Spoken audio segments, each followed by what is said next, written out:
मैं तो कहता हूँ कि ये सरासर ब्लैकमेलिंग है।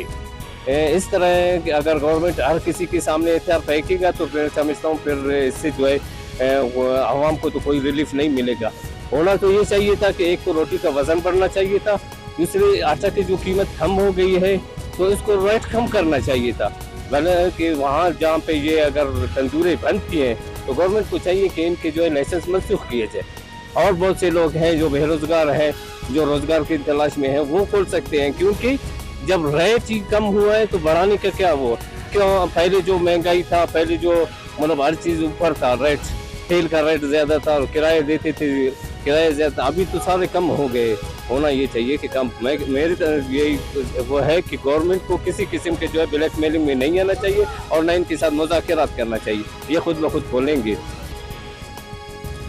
क्वेटा तंदूर एसोसिएशन हड़ताल अवाम 20 तक महलू के गुशगी के तंदूर एसोसिएशन मारा ब्लैकमेल कन गई गंदी मुआट नहादा कमियाबे री हड़ताल बर्जादाश्त तक तंदूर एसोसिएशन वती नाजायजी लूटे सरा उश्ता तगाम क्वेटा तंदूर एसोसिएशन हड़ताल अवाम 20 तक महलू के गुशगी के तंदूर एसोसिएशन मारा ब्लैकमेल कन गई गंदी मुआट नहादा कमियाबे री हड़ताल बर्जादाश्त तक तंदूर एसोसिएशन वती नाजायजी लूटे सरा उश्ता तगाम